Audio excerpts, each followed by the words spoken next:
Hello everybody and welcome back to a brand new video. Today we're back with another weekly update for the very first week of the new year. So it's been about 2 or 3 weeks since my last update, but there's been no game updates and very little news to actually go over. However, the holidays are over and we're now going to start getting content updates like before, and we actually had one today and a very good one in my opinion. A really awesome quality of life update which will drastically improve the functionality of the bank. I'm very excited to have a look at that, as well as a ton of other changes that people were looking for. Now on top of that, I'm going to be doing a quick recap of the weekly Q&A, and as always, going over anything else related to the old school RuneScape community this week. Anyway guys, I hope you enjoy, and let's get started.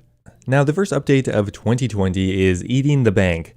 Or that's what I thought it said. It actually says Eating in the Bank. Now this has been a requested update for quite a while, and essentially what it is the moderators have added more functionality to the bank, so you're able to, well, eat in the bank, equip items in the bank, unequip items in the bank, and really just do a lot more without having to close out of the interface and doing it normally. This pretty much means you can get fully geared up in the bank interface without ever having to close it, reopen it a bunch of times, which is really a game changer for a lot of people doing PVM, PvP, whatever. It's going to be so useful. So you can now eat food, drink potions, or any other liquids you fancy, whatever that's supposed to mean, I guess tea, and equip items from your inventory while the bank or deposit box interface are open.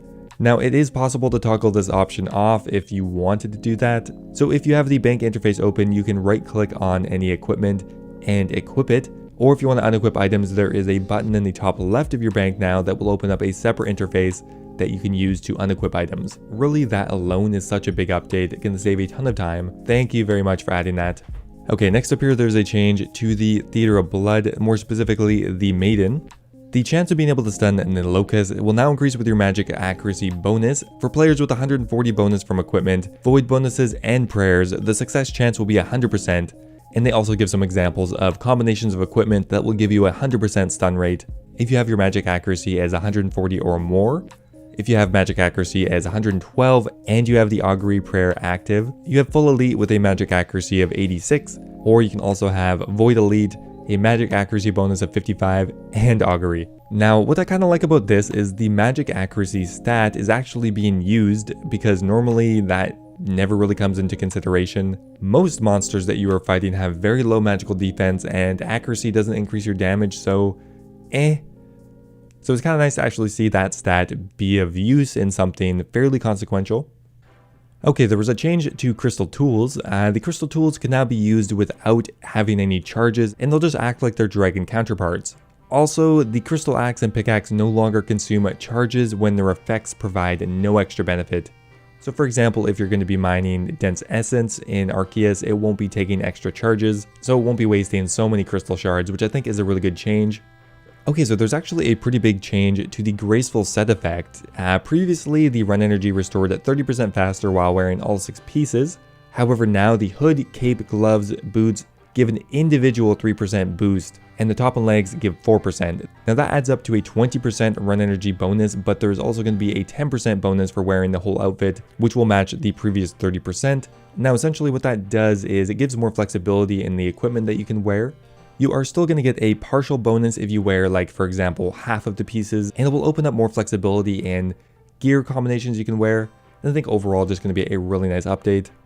Okay, so now there has been a change to actually herb patches. You can now dig up herbs that you placed before they actually grow. Although farming patches don't normally let you dig up healthy crops before they're fully grown, this is now permitted for herb patches. However, since we don't want players to grind for XP by repeatedly planting and digging up cheap herb seeds, the XP that was previously given when a herb is planted will instead be given when the patch is harvested, alongside the usual harvesting experience. I guess that is kind of useful. I never found that to be a huge issue, but whatever. Okay, so finally, the Fremenic sea boots now have a new look. They look more like boots instead of mittens. I would personally like to see that across all of the boot slot items. Not really sure why that was done just for a few, but really it just looks better. You can't really tell what those are from the inventory icons normally, but it's a lot more clear. Okay, now a red message will appear in the chat box when a new music track is unlocked. You can toggle that off though. Okay, another big one, the hard clue step that required you to enter a duel in the duel arena has been moved outside of the arena, which means you no longer require assistance to do it, and you no longer have to go to the duel arena Thank you very much. Okay, so finally here we have a bit on Twisted League. So the Twisted League is going to be over January 16th at 9 a.m. UTC. Okay, so the rank thresholds as of today are 18,000 for Dragon, 10,000 for Rune, 5,000 for Adamant, 1,800 for Mithril, 520 for Steel. If you literally did anything, you'll be an Iron. So I am very excited to see the unique rewards come into the game. Probably going to try merching them, who knows. And one final kind of interesting thing here is the Crystal Axe now requires 71 woodcutting to use. I'm not really sure what it was previously, maybe it was 60. And that is going to be it for today's content update. Okay, so now for community and news. There's been a couple of interesting stories this week, or over the last couple of weeks anyway. First up here, if you've ever used Konduit, I would suggest changing your password for your RuneScape account because there's actually been a pretty big database leak and all of the emails are being used for phishing attempts. So if you have recently received any emails asking you to reset your password or redirecting you from a link, I would suggest not clicking on it in your email. Going to the RuneScape website, changing your password, and ideally the password on any of your email addresses that are associated with the RuneScape account. It kind of sucks, but database breaches happen a lot, and especially for websites that aren't being used very much.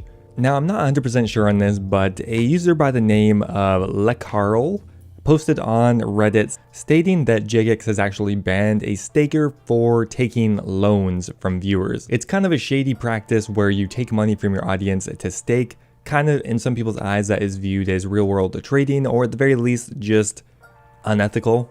And honestly, I think they should get banned. They are often taking advantage of their viewers. Normally they have no intention of paying people back, and it just breeds a very toxic community. Now, for those of you who are interested in stats, the RuneScape Wiki actually just posted a year in review, which pretty much does a quick overview of everything that happened on the wiki in 2019, including a bunch of stats. For example, the total page views was 771 million across all of the RuneScape wikis. The most visited countries are the United States, and then Britain, and then Canada. Woohoo! Breaking the top 3, baby! There is just really a lot of information here, and I had a fun time reading over it, so I would suggest it if you are bored and want to read through something. Now, do you guys remember Twitch Plays Pokemon? Well, there's actually another attempt at Twitch Plays Old School RuneScape. I wasn't actually there for the stream, but it sounds like a really cool idea. I will leave a link in the description for the stream. I kind of want to check it out next time. And actually, it seemed like they were making pretty good progress compared to the Pokemon version, although probably because there's less people. Now, a few days ago, there was a bit of a teaser of the new Nightmare of Ashihama dungeon. I thought the boss fight was on the roof, but this also kind of looks like a boss arena. It looks very cool, and I'm very stoked for it to come out. And last up here, a quick PSA. The cooking gauntlets only work on lobsters, swordfish, shark, anglerfish, and monkfish. They do not work on anything else. Anyway, that's pretty much it for community news this week. And last up here, I'm going to do a quick recap of the weekly Q&A. There hasn't been one of these for about 3 weeks, but on Wednesday or Tuesday, I think there was one. So they went over a general kind of timeline for when the content updates are going to be coming out. Over the next few weeks, the Nightmare of Ashihama is going to be out. However, Clans, Group Ironman, and Leagues 2 are all in the scoping and planning stage so far, so they don't really have dates for that yet. Okay, so there was an issue with Twisted League account sharing. We've heard your concerns and issues, and each account needs to be checked manually, so we can't look at every one. We have taken feedback on board and we'll be looking to improve this in future leagues. Another issue with leagues is that some accounts were awarded more points for completing certain tasks than they should have. The cause of this has been identified, and we'll make sure at the end that the scores and points will be correctly applied. Could Basilisk Knights be changed? The changes made after the release made them rubbish to farm. Yeah, they definitely should be. They don't fit being a level 60 Slayer creature. Currently in discussion about what we want to do with them, but they hope to share more information with players in the nearish future. They said they have a list of changes that they would like to make on the PVM side in general, death mechanics, stuff like that, so they're hoping to get a blog post or information out pretty soon. What will the Nightmare drop table look like besides the uniques?